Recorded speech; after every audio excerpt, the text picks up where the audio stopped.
So hi friends, welcome to BioStudy with Nikhil YouTube channel. Here we learn biology in simple way. Class 12th Maharashtra state board new syllabus आपण बघत आहोत 2020 complete course free मध्ये. आपला chapter number 5 चालू आहे origin and the evolution of life. त्यामधला आपला सुरू आहे part number 2. So first topic is chemical evolution of life. Chemical through कशी लाईफ इव्हॉल्व झाली, कसं लाईफचं इव्होल्यूशन झालं. त्याच्यामध्ये एक महत्त्वाची थेअरी आहे, ती आहे self assembly theory of the origin of life. Self assembly means स्वतःच केमिकल असेंबल झाले आणि ओरिजिन ऑफ लाईफ झाली. So according to this theory life originated on the earth combination of several केमिकल्सचं कॉम्बिनेशन होऊन through constant chemical reaction होऊन life originate झाली अर्थवर. So life is originate on the earth by combination of several chemicals through constant chemical reaction. Chemicals मिळून एक constant chemical reaction झाली आणि त्या थ्रू लाईफ ओरिजिनेट झाली अर्थवर. So this theory is first formulated by the Haeckel, then later develop by Russian scientist Alexander Oparin. नंतर ती काय थेअरी डेव्हलप केली Alexander Oparin and the British biologist JBC Haldane यांनी 1929 मध्ये 1929 मध्ये या थेअरीला डेव्हलप केलं. So process of chemical reaction can be divided into following step. Process of chemical इव्हॉल्युशनची प्रोसेस ही काही सर्टन स्टेपमध्ये डिवाइड केलेली आहेत, त्या खालीलप्रमाणे following steps. So first step of the chemical evolution is origin of the earth and primitive atmosphere. Means तेव्हाचं atmosphere कसं होतं आणि तिथे ओरिजिन कशी झाली लाईफ ऑन द अर्थ ते आपण बघूया. So first step is origin of the earth and the primitive atmosphere. The origin of the universe was explain by the big bang theory. According to this theory origination of the life on the earth by the single titanic explosion झालं होतं, explosion, आणि त्यामधून life originate झाली असं या big bang थेअरीचं म्हणणं होतं. बिग बँग थेअरी म्हणजेच titanic explosion. So as temperature decreases, जसं तेव्हाचं टेम्परेचर हे डिक्रीज झालं, various galaxies of the solid object were form. Means the different part of the solid object were form. Then second is formation of ammonia water and the methane. Ammonia water आणि methane form झाला. पहिल्यांदा होतं origination of earth and its primitive atmosphere. Second is formation of ammonia water आणि methane. So primitive atmosphere was very hot. Primitive atmosphere हे very hot होतं. As slowly cool down, slowly हळूहळू काय झालं ते कूल झालं. So element start react with each other. इलेमेंटनं काय केलं, इलेमेंट एकमेकासोबत रिॲक्ट व्हायला सुरुवात झालं. Element start react with each other. Atmosphere rich in hydrogen, carbon होता वातावरणात, नायट्रोजन होता आणि सल्फर होता. So okay, so these are the elements present on the atmosphere. But among that hydrogen is more active. Hydrogen हा मोर active होता आणि त्यामुळे तो रिॲक्ट झाला कार्बनसोबत, तर त्याने फॉर्म केलं CH4. Okay, means methane. तो जेव्हा नायट्रोजनसोबत रिॲक्ट झाला त्याने फॉर्म केलं अमोनिया मीन्स NH4, आणि जेव्हा ऑक्सिजनसोबत रिॲक्ट झाला तेव्हा फॉर्म केलं water. Means formation of ammonia, water and methane takes place. So अशा प्रकारे hydrogen is more active. It react with carbon to form methane, it react with nitrogen to form ammonia and it react with oxygen to form water. Then the third step is formation of simple organic molecule. आता simple organic molecule form झाले. कसे form झाले तर बघूया. As temperature of the earth decreases, temperature काय झालं, decrease झालं. Steam condense, वाफ ही कंडेन्स झाली इंटू वॉटरमध्ये. Then that result in heavy rainfall. त्यामुळे काय झालं, हेवी रेनफॉल झाला मीन्स पाऊस पडला, कारण वाफ ही कंडेन्स झाली इंटू वॉटरमध्ये. The atmosphere then did not contain ozone. तेव्हाच्या ॲटमॉस्फिअरमध्ये ओझोन नव्हता. ओझोन आपल्याला माहिती आहे जे अल्ट्राव्हायलेट रेज आहेत सूर्याकडून येणारे, पृथ्वीला प्रोटेक्ट करतं त्यांच्यापासून. बट तेव्हाच्या ॲटमॉस्फिअरमध्ये ओझोन हा अब्सेंट होता धज, आणि त्यामुळे अल्ट्राव्हायलेट जे रेज आहेत ते पृथ्वीच्या सरफेसवर येत होते. Means rays reach the surface of earth, means reach earth surface. And due to that radiation, त्यामुळे काय होत होतं, रेडिएशन, लाईटनिंग, विजा पडत होत्या. ओके, देन व्हॉल्कॅनिक ॲक्टिव्हिटीज त्याच्यामुळे होत होत्या. Then these early molecules methane water and the ammonia हे जे अर्ली मॉलिक्यूल होते आधीचे इट अंडरगोज रिॲक्शन ते रिॲक्शनमध्ये गेले अंडरगोज रिॲक्शन कोणकोणत्या रिॲक्शन होत्या त्या कंडेन्सेशन देन पॉलिमरायझेशन म्हणजे एक एक मॉलिक्यूल ॲड एकाला एक मॉलिक्यूल ॲड होत गेले means polymerization condensation then oxidation oxygen react झाला देन रिडक्शन हायड्रोजन रिॲक्ट झाला ऑक्सिजन बाहेर पडला आणि या रिॲक्शनमुळे सिंपल ऑर्गॅनिक मॉलिक्युल्स फॉर्म झाले ते कोणते होते simple organic molecules are the such as amino acids monosaccharides and the fatty acids so these are the simple organic molecules form झाले in the next step is formation of the complex organic molecule simple organic molecule form झाले त्यापासून झालेत complex organic molecule form so polymerization took place polymerization झालं and simple organic molecule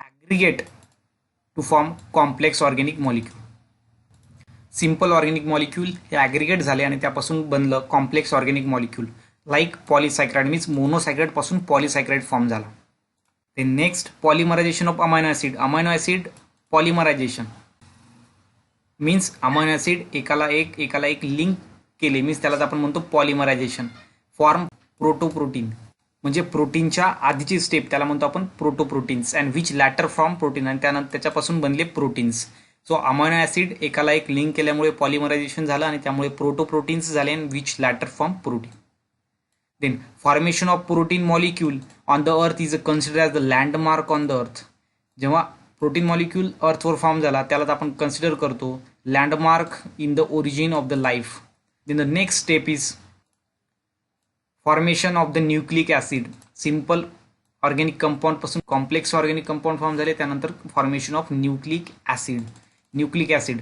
so nucleotides आपल्याला माहीत आहे nucleic acid बनलेले असते न्यूक्लिओटाइडने म्हणजे न्यूक्लिक ॲसिड म्हणजे deoxyribo nucleic acid and the ribosomal nucleic acid means DNA आणि RNA ते बनलेले असतात न्यूक्लिओटाइड्सपासून so may have been form by the reaction between याच्यामध्ये मला आपल्याला माहिती आहे न्यूक्लिओटाइड्स बनलेले असतात phosphoric acid then sugar and the nitrogen bases यापासून ते number of nucleotides join together आणि हे न्यूक्लिओटाइड्स जॉईन झाले आणि त्यापासून काय बनलं nucleic acid hence formation of nucleic acid then और six step is formation of protobionts form झाले न्यूक्लिक ॲसिड पासून so nucleic acid along with the inorganic and the organic molecule nucleic acid सोबत inorganic आणि organic molecules react झाले and form the first life called as protobiont आणि first life form झाली त्याला आपण म्हणतो protobionts it is also called as procell याला आपण प्रोसेल म्हणतो कारण जी सेल आहे ती सेल मेन सेल फॉर्म व्हायच्या आधी जी सेल फॉर्म झाली तिला आपण म्हणतो प्रोसेल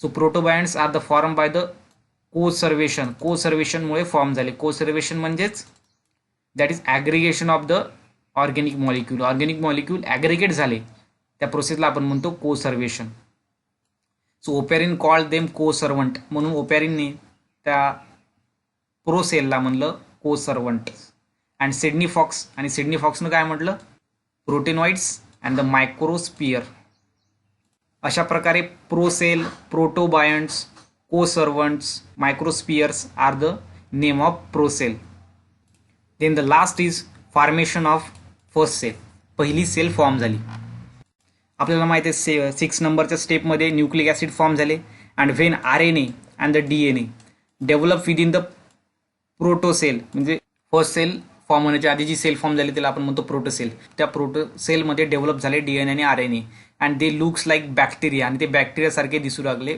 bacteria and viruses look like bacteria and the viruses then first cell was anaerobic पहिली सेल होती ती अनॅरोबिक होती म्हणजे रेस्पायरेशनमध्ये ऑक्सिजन इन्व्हॉल्व्ह नव्हता okay means anaerobic then heteromorphic होतं मीन्स त्याचे शेप आहेत ते डिफरंट होते hetero means different and morphic means external okay so externally ते वेगवेगळ्या प्रकारचे होते एक सारखे नव्हते and obtain energy form chemo heterotrophic जे ऑर्गॅनिझम दुसऱ्यावर डिपेंड असतात त्याच्या फूडसाठी त्याला आपण म्हणतो हेट्रोट्रॉपिक आणि केमो म्हणजे केमिकल रिॲक्शन मधून ते एनर्जी मिळत होते म्हणून त्याला आपण म्हणतो chemo heterotrophic okay so this is about the chemical evolution of the life on the अर्थ केमिकल इव्हॉल्युशन ऑफ लाईफ ज्यामध्ये आपण पहिली स्टेप बघितली ती होती ओरिजिन ऑफ प्रिमेटिव्ह ॲटमॉस्फिअरमध्ये ओरिजिन झाली. देन अमोनिया, वॉटर आणि मिथेन फॉर्म झालेत. त्यानंतर अमोनिया, वॉटर, मिथेन रिॲक्शनमध्ये गेलेत आणि त्यांनी फॉर्म केला simple organic compound. Simple organic compound again त्यांच्यामध्ये पॉलिमरायझेशन झालं, कंडेन्सेशन झालं आणि फॉर्म झाले complex organic molecule. Then complex organic molecule मधून न्यूक्लिक ॲसिड फॉर्म झाला, phosphate, pentose sugar, nitrogen bases and the phosphoric acid मिळून. Then the formation of protocell, म्हणजे first cell form होण्याच्या आधी जी सेल फॉर्म झाली त्याला म्हणतो आपण प्रोटोसेल. आणि lastly formation of first cell, आणि फर्स्ट सेल फॉर्म झाली ऑन द अर्थ. सो अशा प्रकारे याला म्हणायचं chemical evolution of life. Another most important topic is Urey Miller experiment हा chemical evolution of life chemical थेअरीवरच बेस आहे. Stanley L Miller and his teacher that is Harold C Urey provide the first experimental, यांनी काय केलं, experiment केला, provide the first experimental evidence, पुरावा दिला in the support to chemical evolution theory of the Oparin. आपण याच्या आधी जी थेअरी बघितली केमिकल इव्होल्युशन ओपेरॉनची, त्यावर यांनी एक्सपेरिमेंटली प्रूव्ह करून दाखवलं की तशा प्रकारे लाईफ ही पृथ्वीवर अर्थवर ओरिजिनेट झाली. त्यांनी कसं प्रूव्ह केलं ते बघूया. They design a glass apparatus called as the spark discharge apparatus. त्यानंतर त्यांनी काय केलं, methane, ammonia and the hydrogen gases were pump in, त्याच्यामध्ये हायड्रोजन गॅसेस, अमोनिया आणि मिथेन गॅसेस टाकले. त्याचं प्रपोर्शन ठेवलं 1:2:2 means 1 methane 2 ammonia 2 hydrogen. Okay, with the glass chamber. Then a tube carrying water vapours also connect to this chamber. याच्यामध्ये एक tube त्यांनी ठेवली जी काय करत होती, वॉटर वेपर कॅरी करत होती. ओके, देन नेक्स्ट काय होतं, देन लाइटनिंग इफेक्ट कशामुळे देता आला त्यांना, lighting effect was mimic by the electric discharge कार्बनमुळे, इलेक्ट्रिकल डिस्चार्ज कार्बन स्पार्कमुळे त्यांना लाइटनिंग इफेक्ट देता आला, जो पहिल्यांदा मीन्स जेव्हा प्रिमेटिव्ह ॲटमॉस्फिअर होतं तेव्हा तिथे घडलेल्या सर्व कंडिशन्स त्यांना इथे देता आल्या इन द चेंबर. डायग्राममध्ये तुम्ही बघू शकता, दिस इज बॉइलिंग वॉटर. इथं वॉटर बॉईल केलं आहे आणि याच्यामुळे काय झालं, वॉटरची स्टेम तयार झाली आणि ती स्टेम वर आली या डायरेक्शनमध्ये. त्यानंतर इथे त्यांनी काय मिक्स केले, इथे त्यांनी वेगवेगळ्या प्रकारचे इलेमेंट मिक्स केले. फर्स्ट मिक्स केला methane, then ammonia, then H2, then H3O. तर त्यांनी इथे इलेमेंट मिक्स केले आणि जे इलेक्ट्रोड्स होते मीन्स कार्बन स्पार्क, याच्यामुळे त्यांना लाइटनिंग इफेक्ट इथे देता आला. अशा प्रकारे त्यांनी प्रिमेटिव्ह ॲटमॉस्फिअर सारखी कंडिशन लॅबोरेटरीमध्ये तयार केली. पहिल्यांदा टेम्परेचर दिलं, मीन्स तिथं पहिल्यांदा प्रिमेटिव्ह अर्थवर टेम्परेचर जास्त होतं. त्यानंतर काय झालं, वॉटरची वाफ झाली. नंतर त्याच्यामध्ये गॅसेस त्यांनी ॲड केले like ammonia, okay, CH4, methane, H2, hydrogen, water, अशा प्रकारे.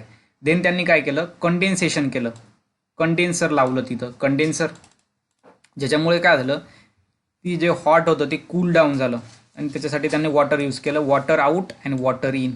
आणि त्याच्यामुळे हा जो एरिया आहे हा टोटल कूल असल्यामुळे इथे काय झालं, कंडेन्सेशन. आणि अशा प्रकारचे पहिलं ॲटमॉस्फिअर जसं होतं प्रिमेटिव्हला तसं त्यांनी इथं फॉर्म केलं. कंडेन्सरमधून जे कूल डाऊन झालेत इलेमेंट, ओके, ते इथून खाली आलेत आणि या ट्यूबमध्ये ते जमा झालेत. So water content organic compound. आणि जे या ट्यूबमधलं वॉटर होतं तेव्हा जेव्हा त्यांनी टेस्ट केलं तेव्हा कळालं की त्याच्यामध्ये ऑर्गॅनिक कंपाऊंड्स मिळाले. इथे युरे आणि मिलर एक्सपेरिमेंट यांनी प्रूव्ह करून दाखवलं की केमिकल इव्होल्युशन थेअरीला एक स्ट्रॉंग इव्हिडन्स त्यांनी दिला. The mixture of CH4, NH4, H2 was expose continuously to electrical डिस्चार्जमध्ये कंटिन्युअसली त्यांनी एक्सपोज केलं फॉर सेव्हरल डेजसाठी, कारण प्रिमेटिव्ह ॲटमॉस्फिअरमध्ये सुद्धा ते सेव्हरल डेजसाठी झालं होतं. So causing the gases to interact, आणि त्यामुळे काय झालं, गॅसेससोबत त्यांचं इंटरॅक्शन झालं. आफ्टर दिस कंडेन्स झालं आणि नंतर काय झालं, यूट्यूबमध्ये हा लिक्विड कलेक्ट झालं आणि टर्न ब्राऊन. ते लिक्विड कोणत्या कलरचं होतं, ब्राऊन कलरचं. का ब्राऊन कलरचं होतं, कारण chemical analysing of the liquid reported that the presence of simple organic compound, याच्यामध्ये सिम्पल ऑर्गॅनिक कंपाऊंड रिपोर्ट करण्यात आले like the urea, amino acids and the lactic acid ETC.